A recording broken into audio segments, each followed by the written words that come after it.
오늘은 우리가 주님을 찬양할 수밖에 없는 이유, 우리가 주님을 찬양할 수밖에 없는 이유라는 제목으로 함께 은혜를 나누고자 합니다. 오늘 본문의 핵심적인 구절, 우리가 오늘 핵심적으로 살필 구절은 5절입니다. 이는 아브라함이 내 말을 순종하고 내 명령과 내 계명과 내 율례와 내 법도를 지켰음이니라. 그렇기 때문에 내가 복 주겠다, 언약을 지키시겠다 하는 것처럼 우리에게 들립니다. 그런데 우리가 새벽에 말씀을 살펴본 바 아브라함의 믿음이라는 것은 상당히 보잘것없는 것이었음을 우리는 깨닫습니다. 굉장히 많이 흔들리고 요동하고 크게 무엇인가 우리가 그의 믿음의 행동이라는 것을 꼽아보면 그의 인생 175년 중에 두세 번밖에 없습니다. 하나는 본토 친척 아비 집을 떠난 것. 그런데 그것도 사실 따져보면은 메소포타미아 지역에 당시에 고고학자들이 살펴보면 큰 대기근이 일어나서 그 유프라테스 강가의 물도 수량도 줄어들고 그 흐름도 바뀝니까 살 수가 없기 때문에 그 가족들이 이주하려고 생각을 하고 있던 차에 하나님께서 그에게 나타나셔서 그를 이끌어 가신 것, 그래서 그들이 순순히 그렇게 간 것이 아니냐 하고 주장하는 사람들도 있습니다. 또 하나를 꼽자면 100세에 낳은 아들을 하나님 앞에 바친 겁니다. 이거 이외에 크게 아브라함이 무엇인가 대단한 믿음을 나타내거나 무엇을 한 것이 도드라지게 우리에게 보여주지 못하고 오히려 참으로 흔들리고 연약하고 그러한 모습들을 나타나고 있죠. 이삭도 아버지가 했던 것과 똑같이 마치 죄가 쓴뿌리가 전승되듯이 그 가문의 핵심적인 그 죄악의 근거가 되었던 것 중에 하나가 두려움이거든요. 두려움이 자기의 생존에 대한 두려움이 하나님에 대한 믿음보다 더 컸어요. 그래서 하나님께서 함께해 주시고 복을 주시고 은혜 주신다고 하였는데 아브라함은 기본적으로 이런 두려움이 하나님에 대한 믿음보다도 더 크게 작동해서 두 번이나 아내를 팔아버렸습니다. 팔았다기보다 자기 누이라고 하고 자기는 생명을 유지하려고 하였습니다. 이삭은 두 번은 아니지만 한 번 그렇게 하게 되는 장면이 오늘 나타나게 되는 것이죠. 그래서 아브라함에게 주님께서 세 가지를 주신다고 약속을 해주셨는데 그것이 하나님께서 자손을 주시겠다 하신 것이고 그리고 또 땅을 주시겠다는 것이고 그리고 복을 주시겠다는 것 아닙니까? 조금씩 구체적으로 다르게 표현할 수 있지만 근데 하나님께서 아브라함에게 자손을 사라를 통해서 주셔야 되는데 사라를 통해서는 100세 주셨어요. 100세. 한 명 딸랑 주셨어요. 그래서 그걸 믿지 못해서 그가 육신적으로 하는 방법이 대리모를 통해서 출산하는 거였어요. 그래서 사라가 하갈을 통해서 자녀를 낳으면 어떻게 했습니까? 그렇게 하시지요 하고 그냥 바로 순종했어요. 그래갖고 하갈을 통해서 한 수십 살 차이 날 겁니다. 하갈을 통해서 난 육신적인 아들이 이스마엘이죠. 그리고 사라가 죽은 후에 아마도 약 그의 나이 140세 정도 될 때에 그렇죠? 140세에 이삭이 결혼합니다. 그리고 아마도 137세에 사라가 사망하고 그러니까 이삭이 40살에 결혼하기 전에는 아마 세장가를 안 갔을 것이라고 생각이 돼요. 그런데 그래서 한번 우리가 이성적으로 생각해 보면 140살에 결혼했으니까 이 어간에 이제 세 번째 결혼합니다. 그두라랑 결혼하는데 그두라는 자녀를 몇 명을 낳느냐? 순풍순풍 잘 낳습니다. 6아들을 낳습니다. 6아들을 잘 낳아요. 그게 몇 살이었을까요? 그두라가 자녀를 이렇게 잘 낳습니다. 몇 살이었을까요? 60대? 60대에 6명 낳을 수 있을까요? 예? 30대 6명 매년 낳아도 6년 동안 낳아야 됩니다. 20대면은 몇 살 차이예요? 120살 차이예요, 여러분. 이런 생각 안 해보셨어요? 20대랑 결혼하면 그래도 6명 낳을 수 있을 것 같은데, 그죠? 예. 근데 보통 고대 근동에서는 10대 중반에 결혼합니다. 그렇죠. 그렇다고 한다면, 물론 고대니까 더 나이가 업됐다고 할지라도 상당히 나이 차이가 많이 났어요. 상당히 나이 차이가 많이 났고, 실제적으로 아들을 많이 낳은 사람은 그두라라는 거예요. 그런데 언약의 아들인 이삭임을 하나님께서 말씀해 주셨기 때문에 이스마엘과 하갈은 사라가 살았을 때, 이 갓난아기가 막 아장아장하는데 이스마엘이 막 조롱하고 그러니까 사라가 이스마엘과 하갈은 이거 함께 있을 수 없습니다. 그래서 보냈어요. 사라가 있을 때 보냈습니다. 그래서 처리했고, 6명은 어떻게 했느냐? 아브라함이 살아 있을 때 재산 일부를 떼어서 동방으로 보냈습니다. 그 동방이 하란인지 우르인지 아니면 메대인지 모르지만 6 아들을 보냈는데, 얼마나 멀리 보냈냐면 아브라함이 소천했을 때 6 아들은 오지 않습니다.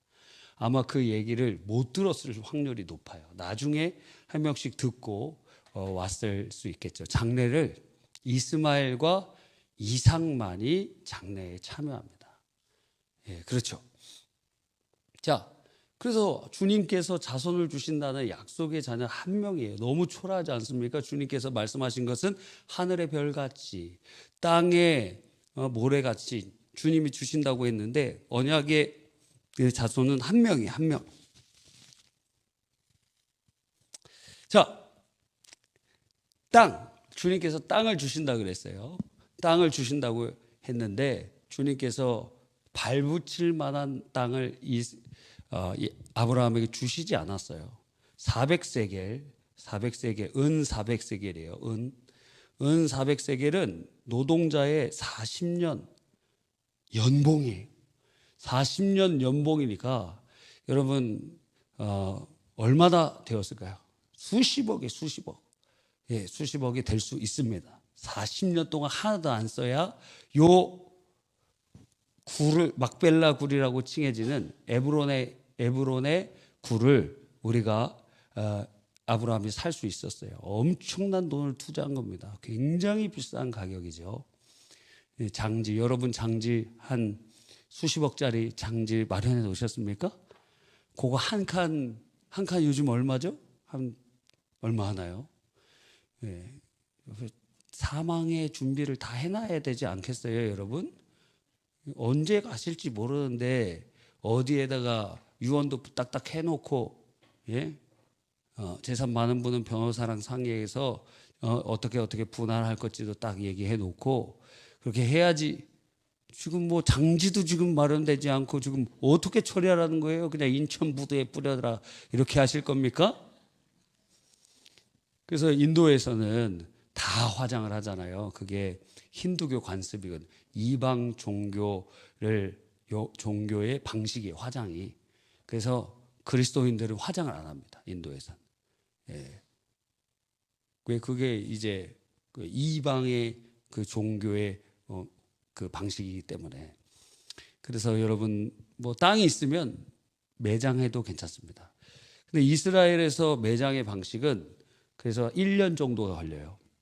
그리고 굴을 파갖고 굴에다가 넣어놓으면 1년 정도 지나면 어떻게 될까요? 부패가 되겠죠. 그럼 뼈만 남습니다. 그러면 뼈 남은 것을 항아리에다가 모아요. 그래서 그걸 가지고 가족 묘실에다 놓는 거예요. 그렇죠. 그래서 제가 아버지의 장례를 치르고 예수님 따르겠습니다. 그 말은 요 1년의 이 과정을 치르겠다는 거예요. 그래서 아버지 뼈를 다 해서 우리 가정묘에다가 놓을 때까지 참아 주십시오. 그리고 내가 예수님을 따르겠습니다. 그 말이에요. 벌써 졸리신 것 같습니다.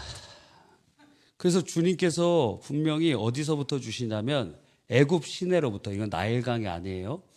그래서 이제 시나이 반도에서 올라와 보면은 애굽 시내라고 칭해지는 게 있어요. 그렇죠? 그래서 중요한 강들이 몇 개가 있는데 그 성경대학 오면은 여러분이 배울 수 있습니다. 그 중에 하나가 애굽 시내예요.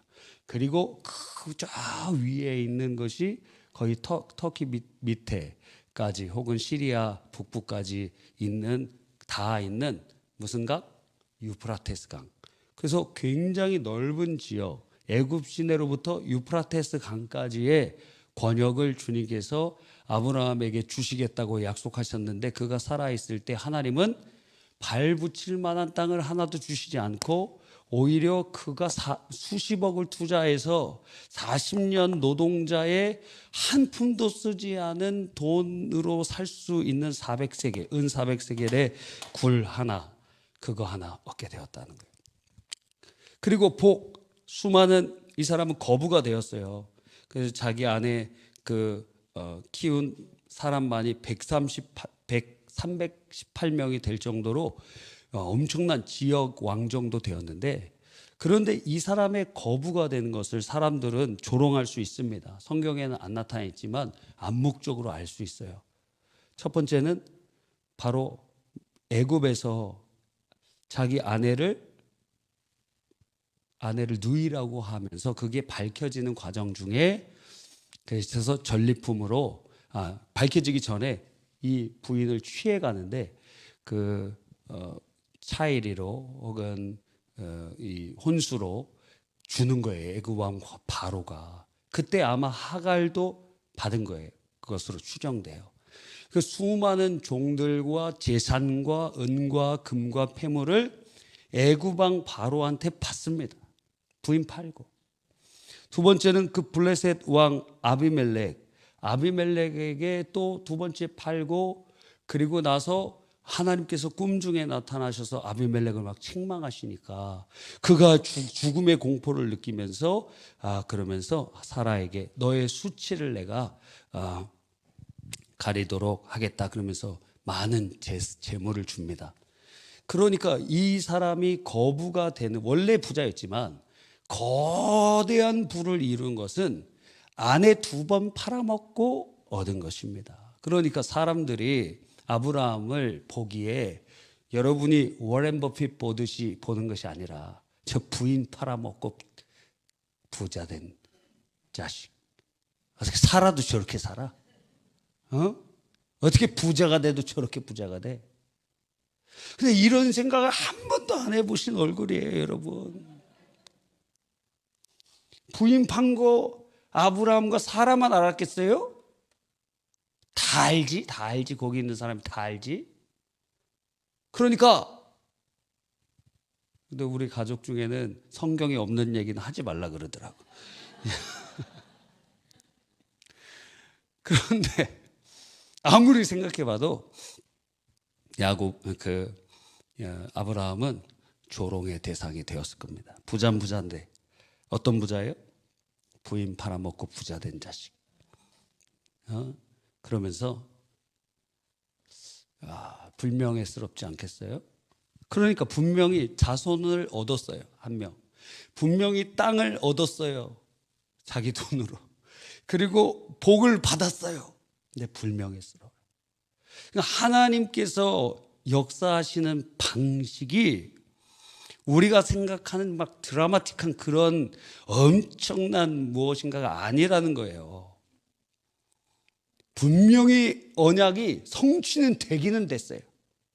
그냥 한 명이요. 자기 돈으로 산 굴이요. 부인 팔아먹고 부자 된 거. 야, 여러분, 그러니까 이 아브라함이 이 모든 과정 가운데 여러 가지 생각이 많이 있지 않겠습니까? 아브라함의 모습도 사실 크게 본받을 만한 게 없어요. 그래서 우리들은 오늘의 이 본문을 잘 생각해 봐야 됩니다. 다시 한번 5절을 읽어볼까요? 이는 아브라함이 내 말을 순종하고, 무슨 말을 순종했는가? 2가지밖에 크게 안 떠오른다니까요. 그 땅을 떠난 거, 근데 그것도 다른 의도가 있었다니까요. 그리고 아들을 바치는 거. 야, 그건 대단하죠. 히브리서에 보니까 약속의 아들을 주시고 그 아들을 통하여 민족을 이루신다고 하셨으니 이 이삭을 바쳤을 때 주님이 부활케 하실 것을 믿었다 그랬어요. 믿음이 점진적으로 성장해 가는 것은 볼 수 있습니다. 자, 그런데 이는 아브라함이 내 말을 순종하고 내 명령과 내 계명과 내 율례와 내 법도를 지켰음이니라. 그럼 안 지킨 것. 주님께서 말씀하셨는데 너 가나안 땅에 머물면 복 주시겠다고 하셨는데 그래서 이삭은 안 내려가요. 아브라함은 내려가잖아. 내려가서 아내 팔아먹잖아요. 그러니까 안 지킨 것은 우리가 잘 아는 것과 같이 순종에 있어서는 어때요? 순종은 즉각적이고 완전한 순종을 주님이 원하십니다. 근데 순종이 반대, 불순종은 세 가지로 나타나는데 의도적인 불순종이 있고 지연 순종이 있고 부분 순종이 있습니다. 그렇죠? 지연 순종의 대표적인 사람들이 바로 이스라엘 출애굽 1세대입니다. 그가 12명의 스파이를 보냈는데 10명이 부정적인 얘기를 하면서 우리 다 죽게 되었다.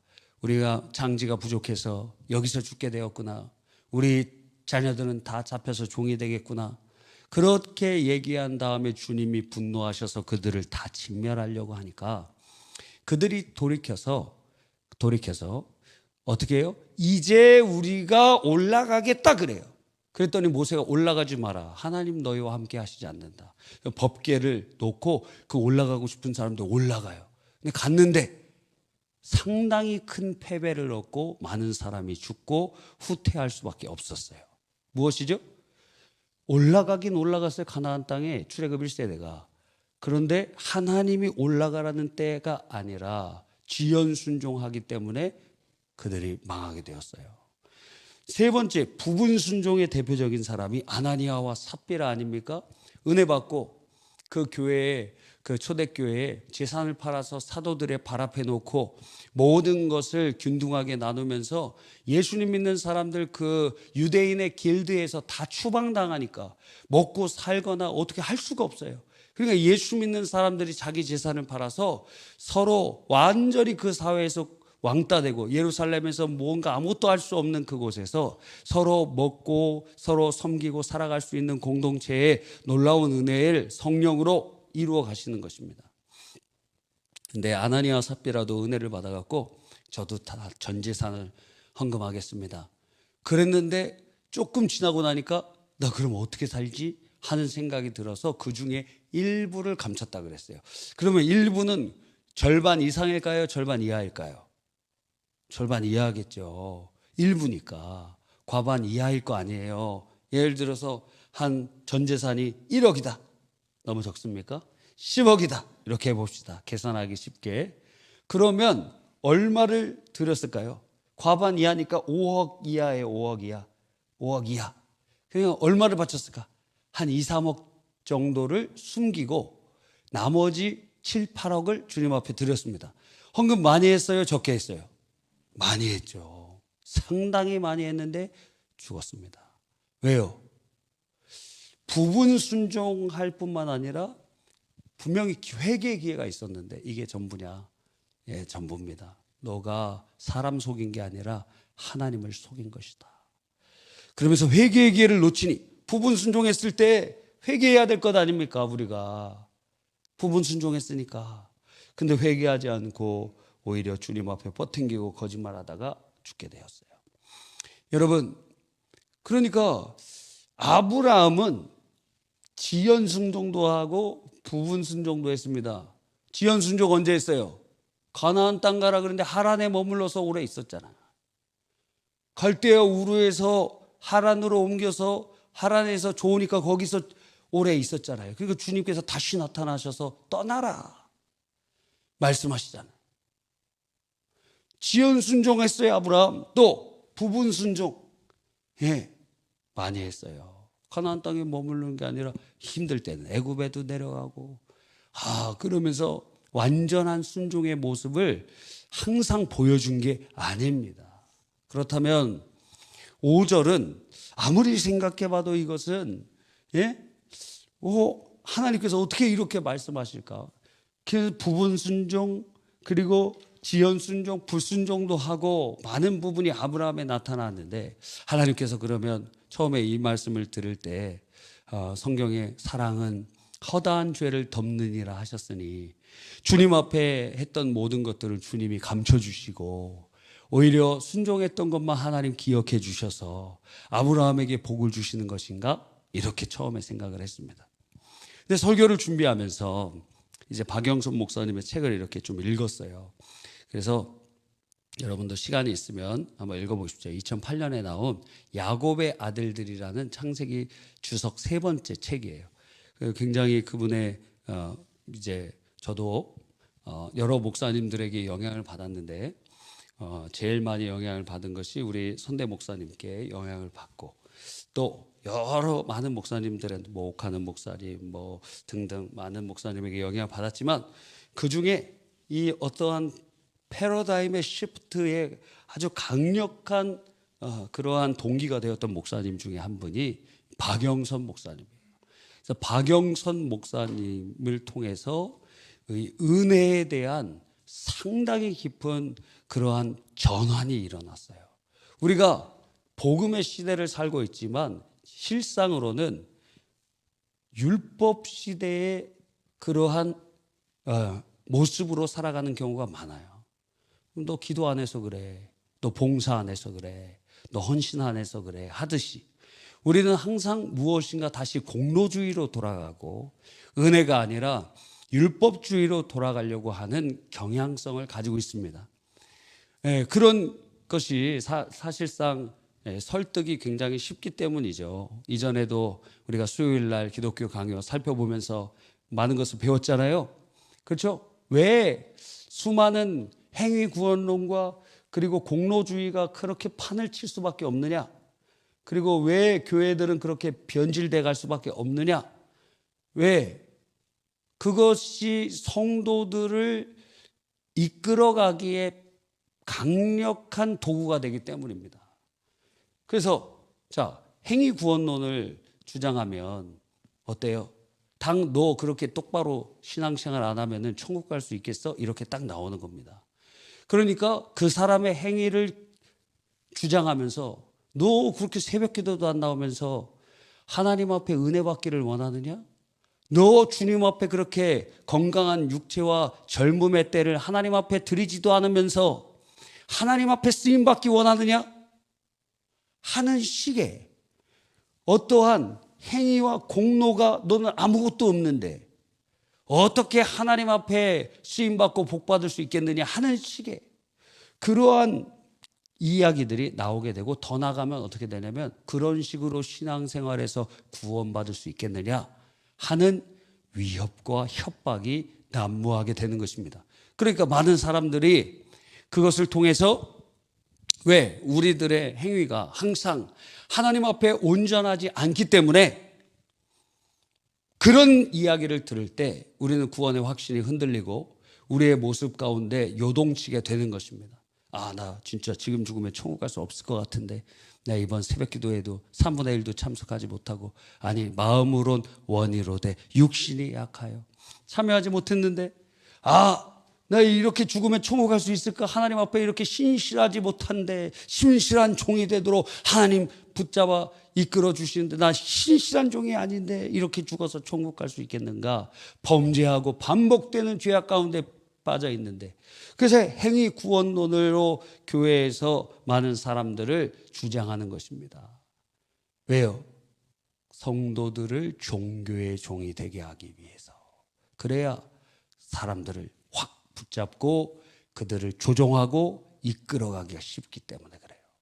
그런데 여러분이 어디로 이사 가든지 간에 이사 가도 오세요. 상당히 멀지 않잖아요. 예? 부산으로 가면 KTX 타고 얼마 안 걸리잖아. 예. 제주도로 가면 비행기 타고 오면 만들지. 그러니까 마실 가듯이 어디 여행 가듯이 주일날 이렇게 아침에 비행기 타고 와갖고 예배 드리고 점심 먹고 봉사하고 비행기 타고 또 가. 예. 안 되겠어요? 그렇게 중국도 제주도 갈 만큼밖에 안 되잖아요. 뭐 일본도 마찬가지고. 그러니까 하여튼 자, 무슨 말 하려고 했는지 잃어버렸습니다.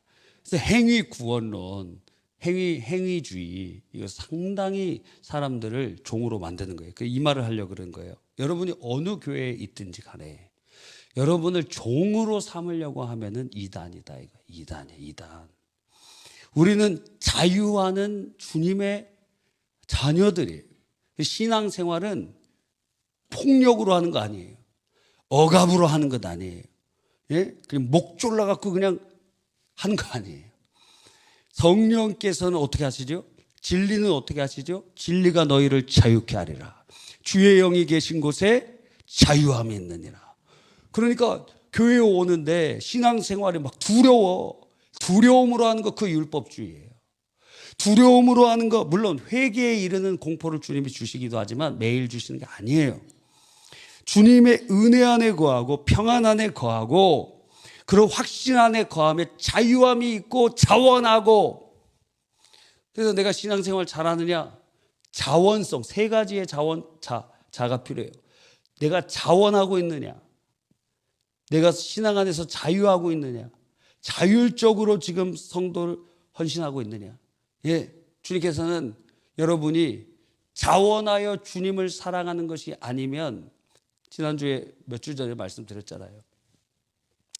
사랑하는데 그 마음이 없으면 받는 자를 가장 슬프게 만들고, 사랑하는데 마음은 있는데 능력이 없으면 사랑을 가지고 있는 사람이 가장 비참하게 된다. 하나님께 우리가 하나님 앞에 마음이 없는 상태에서 무엇인가 헌신을 하는 것은 하나님을 가장 비참하게 만드는 일입니다. 여러분이 자원하지 않고 자율적이지 않고 자유함으로 하나님을 섬기지 않는 것은 하나님을 가장 비참하게 만드는 거예요. 어거지로 막 가게 하는 거. 그거는 신앙생활이 아니에요. 왜 우리에게 자유의지를 주셨어요? 하나님께서 자유의지를 주신 것은 우리가 자원하여 하나님을 사랑하도록 하는 것이지. 예를 들어 우리 학생이 좋아하는 자매가 있어요. 그래서 세부청 교회에 좋아하는 자매가 있네. 그래서 걔를 납치해 왔어. 그걸 뭐라 그러냐면 보쌈이라고 해요. 보쌈. 이런 풍습이 일본에도 있고 저기 카자흐스탄 뭐 이런 데도 있더라고요. 보쌈에 왔어요. 데려와갖고 부인을 삼았어요. 그러면 마음이 없습니다. 부인을 삼았는데 마음이 없어요. 그러면 그런 결혼 생활은 비참한 거죠. 비참한. 여러분, 그래서 주님 앞에 신앙생활에 이 행위 구원론적으로 있는 사람은 항상 구원을 상실할까 두려워하고 염려하고 걱정하고 좌절하고 낭망하여 자원성과 자유함과 자율함이 없어요. 기쁨이 없어요. 여러분도 오늘 이 철야에 오는데 야, 이제 다음 주면 끝나는구나. 다음 주 이제 한 주 남았거든요. 야, 기쁨이 아니라 오는 것이 무거운 발걸음이 되고 있다면 그것은 무엇인가? 하나님을 가장 비참하게 만드는 일이겠죠. 행위 구원론은 하나님을 너무도 비참하게 만드는 거예요. 행위 구원론은 그 근본적으로 잘못된 것은 그리스도의 피의 공로를 무효화시키는 아주 잘못이기 때문에 그래요. 단 1%의 행위라도 섞으면, 아니 1%의 구원을 자기의 능력으로 할 수 있다면 예수님 오시지 않았지. 그 1%도 전혀 불가능하기 때문에 예수님이 오신 것입니다. 예수 그리스도의 십자가의 그 피와 그 사랑의 공로를 무효화시키는 거예요. 행위 구원을. 그러니까 얼마나 악한 이단인지 모르는 것입니다. 행위 구원론을 주장하는 자는 천국 못 갑니다. 그리스도의 피를 값어치 없게 만들고 주님께서 주신 자유를 억압과 종으로 만들기 때문에 그러니까 우리가 기억해야 됩니다. 행위구원론 아니에요. 지금 그런 입장으로 보면 아브라함이 순종하고 주의 말씀을 지켰기 때문에 내가 너 자녀인 이삭 너에게 복을 준다는 도식은 성경 전체의 구도를 보았을 때 맞지 않는 것이라고 생각이 드는 겁니다. 그래서 그 구절을 자세히 살펴봐야 되는 거예요.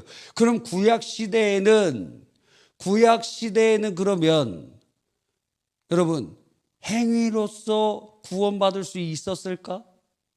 행위로서 축복이 대대로 흘러갈 수 있는 것인가 하는 질문을 던져봐야 되는 것입니다. 왜요?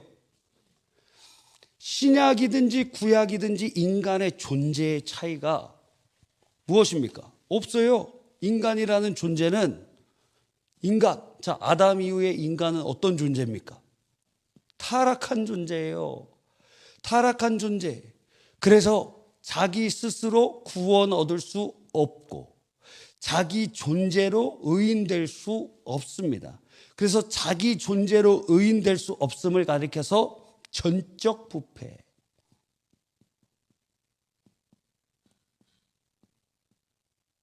네, 영어로 totally corruption. 맞는지 틀린지 모릅니다. 하여튼 또 하나가 무엇입니까? 전적 무능력. 스스로 구원받을 수 있는 능력이 없다는 거예요.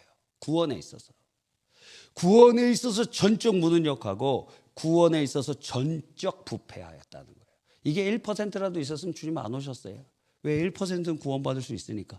100억 명이라면 1%에 1억 명 아닙니까? 1억 명은 구원받을 수 있으면 좁은 길로 가면 되니까. 예수님 안 오셔도 되는 것입니다. 그런데 인간은 전적 무능력과 전적 부패의 상태에 있어서 다른 표현으로 죄의 종이요 진노의 자식이라 그랬어요. 진노를 받을 수밖에 없는 진노의 자식이라. 마귀의 자녀라고 칭해지는 겁니다. 신약 시대에만 아니요. 구약 시대의 성도도. 그러니까 구약 시대에 살아가는 사람들도 전적으로 무능력해요. 자기의 구원에 있어서. 구약 시대에 사는 사람도 전적 부패한 상태예요. 전적 부패의 상태가 무엇이냐? 뭐예요? 의와 진리와 거룩함을 상실했다는 거예요.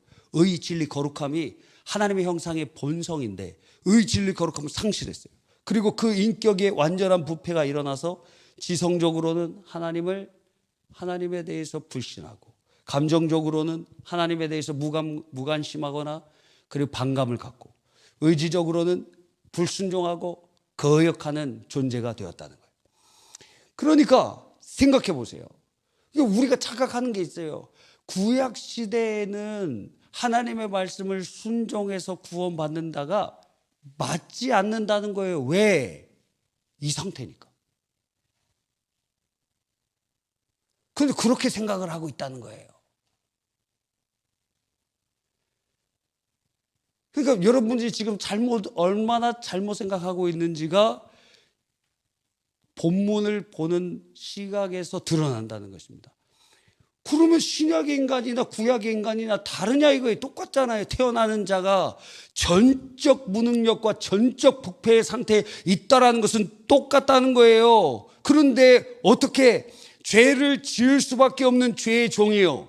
진노의 자식인데 구약 시대에는 율법을 그럼 어떻게 순종할 수 있겠습니까? 그래서 로마서 3장에 율법이 있는 자는 율법으로 망하고 율법이 없는 자는 율법이 없음으로 망할 것이니 의인은 없나니 하나도 없다. 성경은 그래서 선포하고 있는 것입니다. 분명히 구약 성경에 하나님 말씀 믿고 순종하면 의롭게 되고 천국 간다고 하는데, 그런데 상태가 어떤 상태냐? 죄의 종이요 진노의 자식이라는 거예요. 전적 무능력과 전적 부패의 상태에 있다라는 거예요.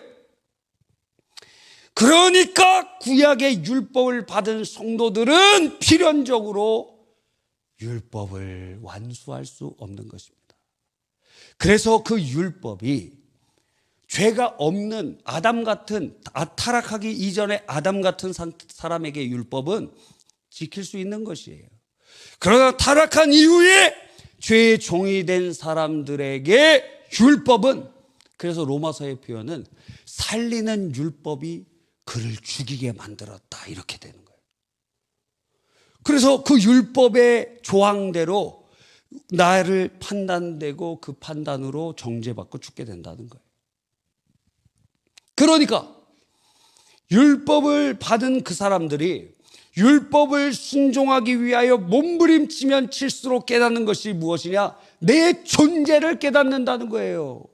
그래서 구약의 성도들도 율법을 막 지키다 보면 다윗이 고백한 것처럼 내가 모태로부터 죄를 가지고 태어났습니다, 제가 죄인입니다 하고 깨닫게 된다는 거예요. 내가 전적 무능력하고 전적 부패의 존재구나. 그래서 율법의 제1용도인 죄를 깨닫게 하는 역사가 성취된다는 거예요.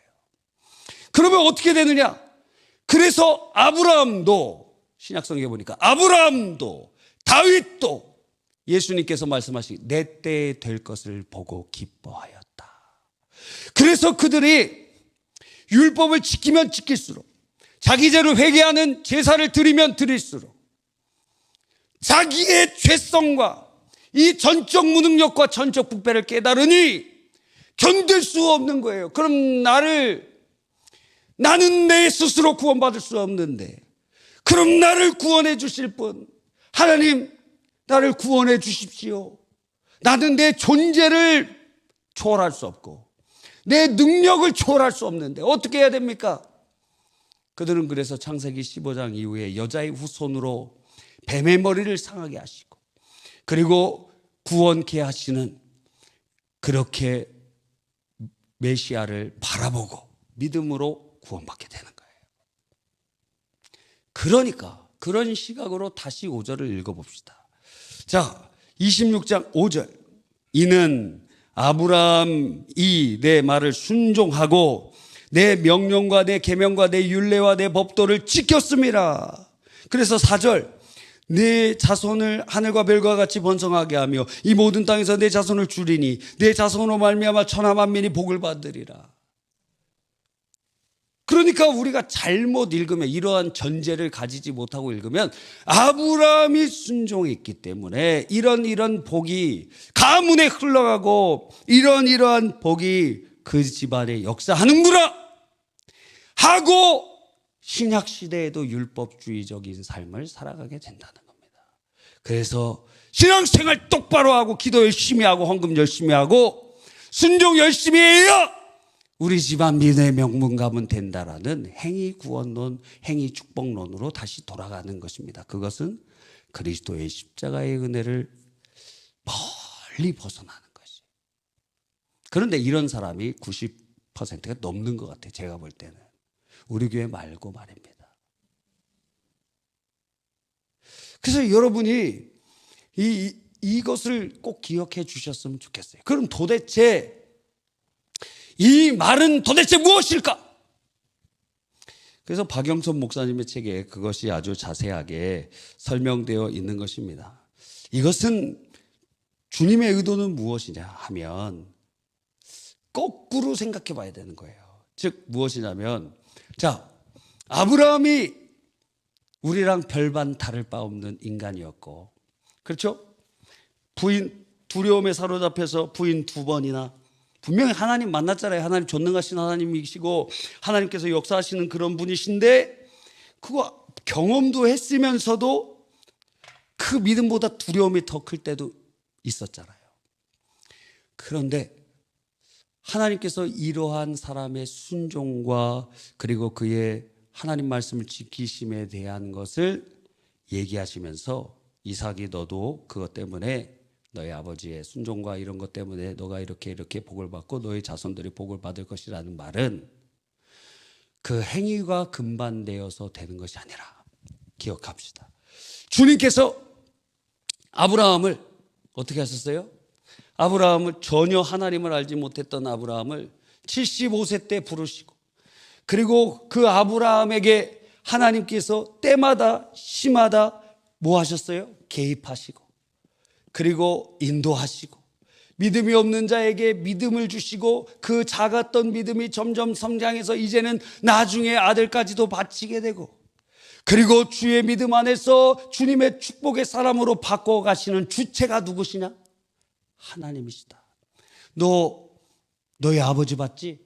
너희 아버지 원래 그렇게 연약하고 흔들리고 그랬던 사람인데 내가 그 인생에 개입해서 내가 부르고 내가 택하고 내가 믿음 주고 내가 그를 성장시켜서 여기까지 인도한 것처럼 내가 너도 그렇게 인도해 갈 거야 하시는 말씀이라는 거예요. 여러분, 우리의 인생은 구약이나 신약이나 똑같습니다. 이스라엘 백성들이 애굽에서 고통스러워요. 하나님이 들으시고 모세를 보내셔서 그들을 건져내시잖아요. 그들 스스로 구원받을 자격과 능력이 없어요. 초강대국 애굽에서 나올 수 있는 그런 게 아무것도 없어요. 하나님이 개입하십니다. 하나님이 역사하셔서 그들을 이끌어내시는 것입니다. 그리고 그들을 가나안 땅으로 인도해 가시고 마침내 그 땅을 얻도록 역사하시는 것이죠. 바울 사도가 어땠습니까? 주님을 모르는 사람, 오히려 예수 믿는 사람밖에 하는 사람인데 다마스쿠스로 가는 그 길 가운데 주님 만나셔서 전혀 주님을 만나려고 하지도 않고 믿지도 않았던 사람이고 박해하는 사람인데 주님이 강타하시니까 전적인 하나님의 역사가 일어나니까 거부할 수 없는 하나님의 역사로 거꾸러지고 예수 믿게 되고 그의 삶을 헌신하고 천국의 백성이 되도록 인도해 가시는 것입니다. 누가 역사하셨죠? 하나님이 개입하시고 하나님이 찾아오시고 하나님께서 그를 변화시켜 가십니다. 그는 율법에 아주 강력한 사람이고 자기 통제력이 강했던 사람이기 때문에 그가 선교 여행을 이렇게 떠났을 때 너무 힘드니까 바나바와 같은 팀으로 안디옥 교회 선교팀이었거든요. 근데 그중에 바나바의 생질이었던 마가를 데리고 갑니다. 근데 중도에 마가가 힘드니까 선교지에서 이탈했어요. 인도 선교 갔는데 전 밥이 안 맞습니다. 그리고 다음날 비행기 타고 한국에 온 겁니다. 우리 옛날에 어떤 선교팀 갔는데 어떤 남자 청년이 14일인가 갔는데 그 14일 내내 밥이 안 맞아서 초콜릿만 먹고 왔어요. 임신한 것도 아닙니다. 10며칠 내내 초콜릿만 먹고 왔어요. 아니, 인도 가면 손으로도 먹고 뭘 주든지 그냥 먹어야 될 거 아니에요. 맞든지 틀리든지 먹어야 될 거 아니에요. 그냥 먹어야 될 거 아니에요. 냄새가 이상해, 향냄새 나면 코를 막고 드세요. 코를 막고. 하여튼 그렇습니다. 그러니까 요약해 보면, 자, 아무리 생각을 해봐도 새벽에, 그러니까 그냥 성경 대충 읽으신 다른 교회 성도님은 잘 모르겠지만 우리가 새벽마다 매일 창세기를 보는 입장에서 아브라함이 그렇게 큰 믿음을 가지고 있는 것이 아니라는 것을 우리는 알고 있기에 지금 주님이 하시는 말씀은 상당히 납득하기가 어렵다 이거예요. 그런데 그 말씀의 본질의 뜻은 그렇게 주님께서 이끌어 가시고 너도 그렇게 만들겠다는 하나님의 확인이요, 약속이요, 맹세라고도 볼 수 있는 것이에요. 아브라함 그렇게 내가 바꿔가듯이 너도 바꿔갈 거야. 너도 이끌어갈 거야. 성경의 모든 인물이 다 그렇게 바뀌었어요. 스스로 바뀐 사람 한 명도 없습니다. 성경의 모든 사람, 여기에 있는 모든 분들도 전부 주님이 개입하셨고 찾아오셨고 역사하셨고 은혜 주셨고 인도해 주셔서 우리가 이렇게 철야의 자리까지 온 것 아닙니까? 여기 아침형 인간 손 들어보세요. 아침형 인간. 네? 손 높이 드세요. 손 높이 드세요. 야, 저기 일교구는 다 아침형 인간들이 상당히 많이 있어요. 예. 아침형 인간들이 철야 온다는 거 벌써 9시면 다 자야 되는 분들이에요. 몇 시에 잡니까? 보통 9시, 10시에 주무시죠? 예. 그러니까 여러분이 이 시간까지 있다는 것은 상당히 과학의 도움을 받았든지 잠을 자고 오셨든지 카페인을 섭취했든지 아니면 지금 상당히 눈을 부릅뜨고 있든지 그런데 아침형 인간도 아닌데 자고 있다면 이건 상당히 큰 위기라는 것입니다. 여러분, 그러니까 얼마나 감사해요. 얼마나 감사해요. 하나님이 바꿔가신다는 거예요. 우리의 인생 가운데 주님이 찾아오셔서 아브라함에게 말씀하셨듯이 전도자를 통하여, 그래서 여러분의 이번 주문진 선교 가서 혹은 인도 선교 가서 여러분이 바로 그런 메신저가 되는 것입니다. 찾아간 주님께서 우리를 통해서 그를 만나시는 거예요. 하나님께서 역사하시는 것입니다. 그들이 예수님을 믿고 구원받고 그리고 그의 삶을 주님께서 이끌어 가십니다. 어디까지? 천국까지 인도해 가시는 것이죠. 그러니까 사랑하시는 하나님께서 우리를 끝까지 인도해 가시는 거예요. 자, 신명기 28장에 보면은 복과 저주의 말씀이 나타납니다. 자, 이걸 보면 마치 우리가 복과 저주를 선택할 수 있는 것처럼 나오지 않습니까? 만약 하나님이 개입이 없이 타락한 인간이 복과 저주를 선택하라 그러면 어디로 선택하게 돼 있어요? 죄의 종이니 죄를 질 수밖에 없다는 거예요. 복이랑은 전혀 상관이 없습니다. 왜? 거듭나지 않은 인간이 어떻게 선을, 주님의 뜻을 성취할 수 있습니까? 그리고 구약의 성도들에게 주님께서 복과 저주를 여기 이렇게 놓으시고 너 내 말을 순종해야 복받아? 아니, 타락한 인간은 복된 길로 갈 수 없다니까요. 죄를 지을 수밖에 없고 저주의 인생이 될 수밖에 없다니까요. 그러니까 주님께서 복과 저주를 놓으시고 너 복을 따라와라고 하는 말씀은 무슨 말입니까? 내가 그 길로 이끌어 가겠다는 말씀이에요. 네가 저주의 길로 가도 내가 너를 때려서라도 이끌어오고 붙잡아서라도 이끌어 간다는 것입니다. 왜요? 주님께서 우리를 사랑하시기 때문에. 아멘입니까? 무슨 선택할 수 있는 것처럼 생각하는데 항상 저걸 기억하세요. 죄의 종이구나. 그러니까 예수 그리스도로 거듭나지 않은 사람들은 내 안에 성령이 계시지 않은 사람들은 필연적으로 죄를 짓기 때문에 선택의 여지가 없어요. 저주의 경도되기 때문에. 그러니까 복을 말씀하시는 것은 결국 복으로 이끌어 가시겠다는 하나님의 선언이라는 것입니다. 이 놀라운 은혜죠. 구약에도 은혜의 역사라는 것입니다. 그러니까 우리가 잘 이렇게 알게 되죠. 자녀들이 우리 이렇게 얼마나 착합니까? 너무 복받기를 바랍니다. 여러분, 이번 시험이 나를 힘들게 했습니까? 예? 그래서 이번 주 오후 예배 설교가 학업 스트레스예요.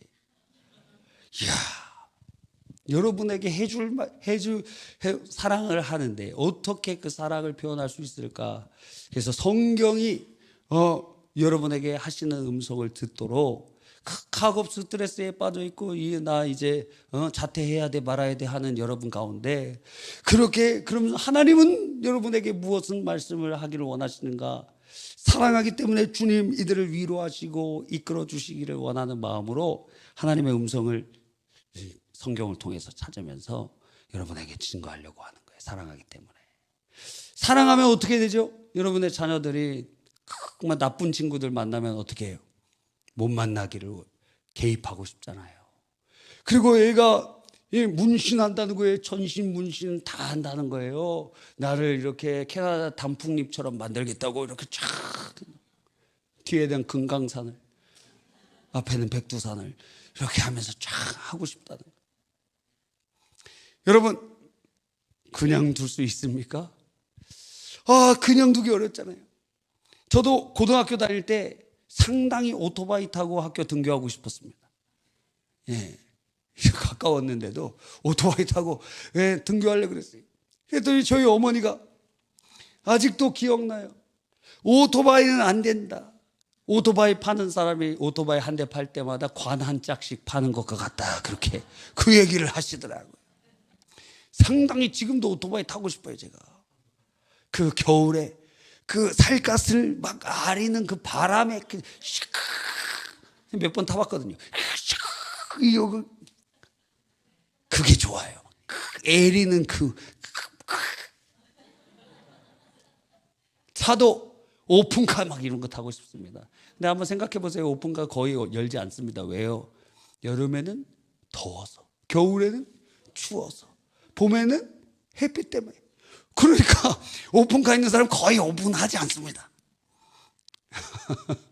그래도 몇 번은 열어보고 싶잖아. 그렇죠? 그래서 렌트카를 하면 되는 거예요. 그럼 오픈카 되는 렌트카. 그런데 그렇게 제가 오토바이 막 탄다고 여러분이 막 용돈 모아갖고 지금 저때 그 허영만 선생님의 비트라는 만화를 영화로 만들었거든요. 지금 드라마로 또 만든다 그러더라고요. 근데 만들었는지 모르겠습니다. 하여튼 거기에 정우성 씨가 타고 나오는 오토바이. 그때 몇 천만 원짜리였어요. 그게 5천만 원짜리인가 4,500만 원짜리인가 그런 오토바이였어요. 근데 그거 하위 버전 당시에 일본 오토바이로 CBR이라는 그런 오토바이가 있었고 우리나라 오토바이로는 아주 별로 안 좋은 당시에 LPG 맞나요? LNG인가 LPG 그 통 싣고 다니는 분들이 많이 타는 그러한 오토바이 있었습니다. VF, 엑시브 뭐 이런 오토바이가 있었어요. 그거 타고 다니는 게 소원이었어요. 고등학교 때. 야, 어쩌면 여러분 지금 못 봤을 수도 있습니다. 우리 교회 바로 옆에도 오토바이 가게 있죠? 지나가면서 항상 유심히 봅니다. 이 텍트라도 하나 사갖고 탁탁탁탁 하고 돌아다니고 싶다 하는 생각을 상당히 많이 합니다. 그런데 만약에 차 운전하는 사람도 교통사고 사망하는 사람 중에 20대가 되게 많습니다. 막 빨리 운전하다가 사망하는 사람이 많아요. 그렇죠? 얼마 전에 스페인에서 고속도로에서 포르투갈 국가대표 결혼한 지 일주일밖에 안 된 그 사람 사망했습니다. 왜냐하면 폐수술을 해갖고 비행기를 타고 다른 곳을 가지 말라라는 의사의 조언을 받고 배를 타려고 자기 차를 몰고 간 거예요. 야, 인생이 참 역설이죠. 건강 때문에 그걸 타고 갔는데 타이어가 터져갖고 차가 이제 전복되면서 죽게 되었어요. 그래서 스포츠 스타 중에 황당하게 10명 죽은 그 어떤 영상 보니까 타이어 펑크로 사망한 사람이 2명 이상 되더라고요. 고속으로 달리다 보면 타이어가 열을 받으면서 공기압이 떨어지면 그것이 막 고열이 되면서 터지는 경우가 많거든요. 그러니까 타이어 체크 잘 하시기 바랍니다. 그거 터져갖고 죽었어요. 여러분, 그러니까 주님께서 우리의 삶 속에 개입하셔서 여기까지 이끌어 오셨다는 거예요. 우리는 전혀 주님을 믿을 만한 사람이 아니었는데 하나님이 우리의 삶에 개입하셨어요. 그리고 우리에게 찾아오셨어요. 그래서 우리 주님께서 우리를 주님의 말씀을 듣는 사람이 되고 이렇게 철학까지 오게 되고 그렇게 변화시켜 가시는 그러한 사람으로 만들어 가시는 것입니다. 어디까지요? 천국까지 인도해 가시는 것이죠. 그래서 박윤선 목사님 책에는 이렇게 표현되어 있습니다. 자, 창세기 26장 5절에 이는 아브라함이 내 말을 순종하고 내 명령과 내 계명과 내 율례와 내 법도를 지켰음이라 하시는 말씀은 아브라함이 그렇게 살았으므로 하나님께서 기뻐하사 복을 주시고 그 자손에게 복을 주신다는 개념이 아닙니다. 그 의미는 하나님께서 아브라함에게 개입하시사 그를 선택하시고 그를 사랑하시고 그를 복주시기로 작정하시사 결국 오직 하나님의 도를 따르며 규례를 지키며 순종하라를 이루셔서 그에게 시작하신 약속을 마침내 이루시고 복을 주고야 말으셨다 하는 것을 나타내는 것이다. 하나님이 구원을 시작하셔서 마침내 그를 변화시키시며 천국까지 인도해 가시는 그것에 보여주시는 말씀이라는 거예요. 그것이 아브라함이 주체가 아니고 하나님이 주체가 되셔서 그것을 인도해 가셨음을 보여준다는 것입니다. 여러분, 그것을 우리가 성경을 보면 아주 강력하게 볼 수 있습니다. 한번 찾아볼까요? 창세기 18장 18절로 19절 혹시 화면 보여주실 수 있으면 좋을 것 같습니다. 창세기 18장 18절로 19절. 자, 아브라함은 강대한 나라가 되고 천만인은 그로 말미암아 복을 받게 될 것이 아니냐. 그 다음 내가. 자, 누구예요? 내가 하나님이 그로 그 자식과 권속에게, 그가 누구냐? 아브라함과 그 자식과 권속에게 명하여 여호와의 도를 지켜 의와 공도를 행하게 하려고 그를 택하였나니 이는 나 여호와가 아브라함에게 대하여 말한 일을 이루려 함이니라. 주체가 누굽니까? 주님은 내가라고 말합니다. 내가 아브라함을 택했고 내가 그 약속을 성취하고 내가 구원을 이루어가고 내가 아브라함에게 말한 것을 이루게 함이니라. 놀랍지 않습니까? 창세기 12장 2절에도 이렇게 돼 있어요. 찾아주세요. 창세기 12장 2절. 자, 12장 2절. 내가 너로 큰 민족을 이루고 네게 복을 주고 내 이름을 창대하게 하리니 너는 복이 될지라. 주체가 누굽니까? 하나님이시다.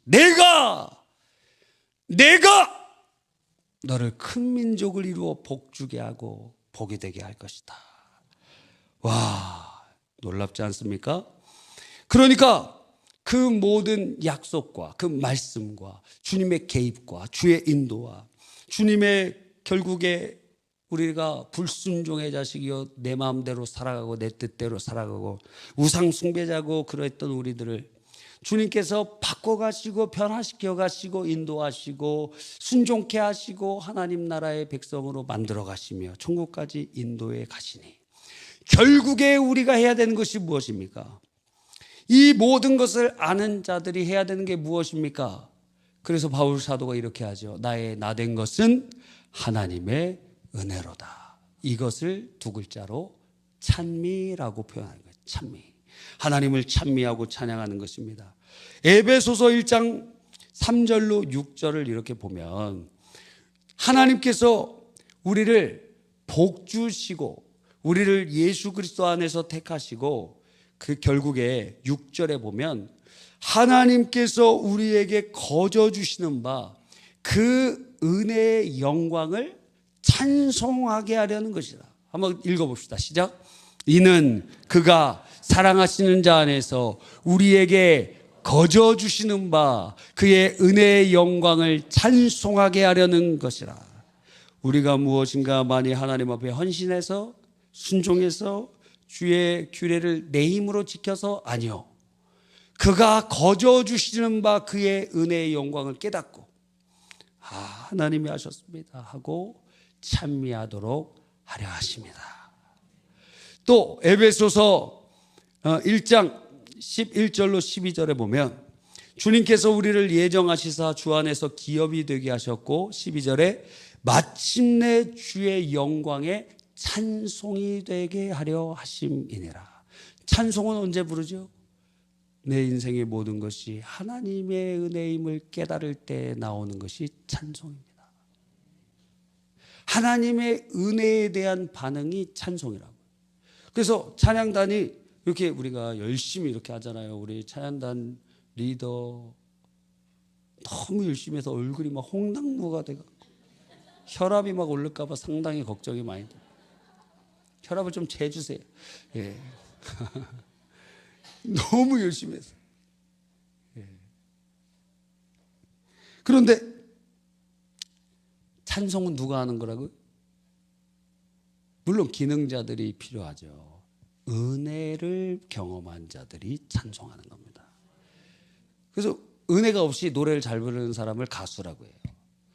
은혜가 없이 성가를 잘하는 사람들을 그냥 합창단이라고 할 수 있습니다. 그럼 시립 합창단 가면 됩니다. 성가대는 쓰면 안 돼. 은혜를 모르는데 그건 찬송이 아닌데. 아니 은혜를 모르는데 찬양단은 안 해? 악기를 치네? 은혜를 모르는데. 아니 은혜의 반응이 찬양인데 은혜를 모르는 자가 찬양을 부르네? 그건 찬양이 아니다 이거예요. 그건 찬양이 아니다. 그래서 이번에 주문진 선교회 싱어들이 부족하다 그러더라고요. 그래서 리더만 부를 수도 있다 그러더라고요. 그래서 제가 그랬어요. 뭐 누가 있어야 그냥 찬양이 되는 거냐? 한 명만 있으면, 한 명만 있어도 불러도 된다. 왜? 은혜 없는 사람들 그냥 많이 세우는 것보다 은혜 있는 한 사람이 그냥 부르는 게 낫습니다. 예? 아니 찬송을 무슨 막 격려하면서 세우는 거예요?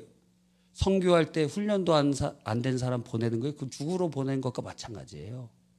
하나님 앞에 온전한 예배가 안 되는 거예요. 봉사와 헌신은 주의 은혜를 깨달은 자들이 하는 거고, 찬송은 그냥 등록해서 얼마 되지 않아서 그냥 하는 게 아니에요. 은혜를 아는 자들이 하는 거예요. 은혜를 아는 자. 그래서 하나님의 은혜를 깨달을 때 그 중에 하나가 뭐 하라 그랬습니까? tuk송하라 그랬잖아요. 저절로 찬송이 나오잖아요. 하나님의 은혜라고 고백이 되잖아요. 하나님께 찬송을 올려드리게 되잖아요. 그냥 저절로 나오잖아요. 하나님 감사합니다. 우리의 영혼이 주님을 노래하고 싶어지잖아요. 그러니까 아브라함의 75세 때부터 175세에 사망하게 되는데, 175세 100년 동안, 그 이전 75년은 기록도 없어요. 주님과 동행한 100년간의 그 여정 가운데 그 할아버지가 75세에 고향을 떠나고, 그리고 수많은 여러 가지 우여곡절 가운데 하나님이 그를 처음에는 악기를 처음에 배우면은 잘 못 쳐요. 그렇죠? 그래서 막 상당히 듣기가 힘들어요. 그리고 우리 성도님들이 이렇게 잘 참아주시는 거 보면은 감사할 때가 많습니다. 그게 막 상당히 힘들어요.